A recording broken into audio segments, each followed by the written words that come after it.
Hello, thank you for being here.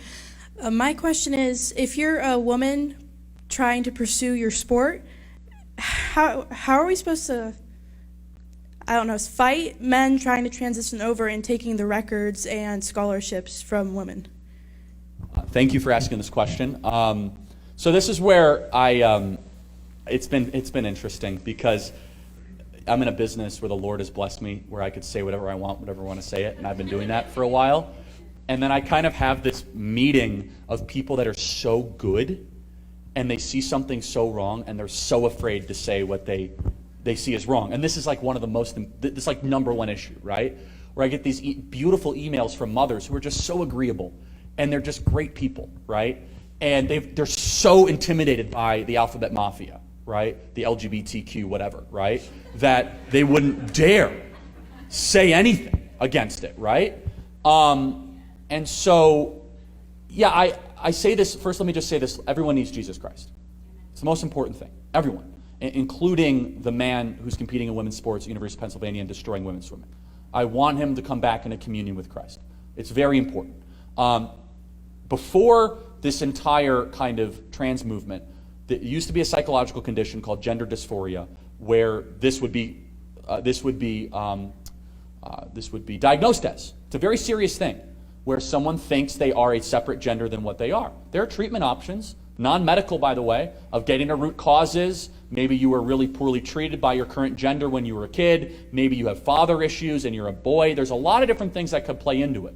But therapy and treatment needs to be something that we talk about with that. Okay, but if we're not also simultaneously willing to say that men that compete in women's sports are nothing short of cheaters, then we are kidding ourselves. That women's sports should not be an open-air athletic therapy place for people that have serious mental problems, because you deserve better than that. We believe there are differences between men and women. I grew up in a country where feminists used to scream in my face about that, about how men and women are so different that we need special laws designed for women. Okay. I was against that then and against that now, but I understood the argument that at least there were biological differences between men and women. Now it's like, no, there's no difference. Men can give birth. You get fired from Google for saying that. It's true. You get fired. In most colleges, if you say that only women can give birth, you'll get kicked out of school. I'm not kidding. Most colleges. I could have a whole speech on how bad colleges are, right? But when parents hear that, like, what? It's true. The Biden administration, when they came out with their guidelines, what did they say? Birthing people. It's true. When they proposed income aid for people that have given birth, moms, they refused to put mothers in the official White House document. They said birthing people. It's bad. And it's bad because of something you might not expect. And this is where I can play a role, and I'm happy to, you guys can all rest on my shoulders. My only advice is just speak out a little bit. We're way too agreeable as a country, everybody. This is nonsense, it's garbage, and we are afraid of losing friends or social status or whatever, and they are bulldozing decency and our girls' future in sports. It's just the way it is.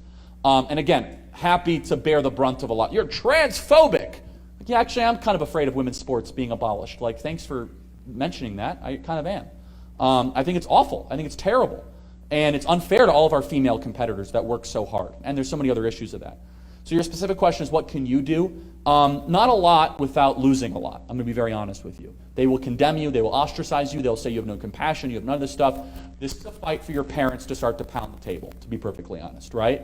I'm starting to see more and more parents do this. You guys are all doing a wonderful job. You wouldn't be here tonight on Friday night if you guys didn't get it. But we really have to start to see parents say this is not going to happen, right? There's no place at all whatsoever. We can have a heart for these people. We can get them into treatment, get them to therapy, but you're not going to abolish the competitive future. And just to fill up in the gaps for everybody here, women's swimming is done. Women's swimming is no more. Every record that was once held in collegiate women's swimming has been broken by a man by 30 to 45 seconds. It's done. Over, gone. So if you're a woman that's a swimmer and you want to be in college, it's gone. It's done. You'll never compete at the equal footing ever again. And so this is the final point, is it really comes down to this question of justice, right? Those of you that are classically educated probably read a lot about justice, because that's in the human soul, is a yearning for justice, right? How do we know that? Without ever having to tell them, a 2-year-old that has a toy taken away from them says that's not fair. It's true. They know in their soul that that toy should not just be taken away without an explanation. Within the upbringing of a child is a yearning for things to be fair. Justice is a debt. That's the best way you can explain justice to a kid.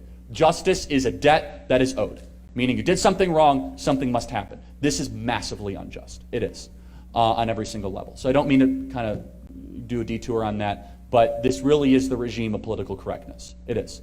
People that know something that's wrong, that do not want to say anything because of the penalty that might exist. The country will become a lot more free the moment that good people stop caring what they can lose for doing what's right. All right, thank you.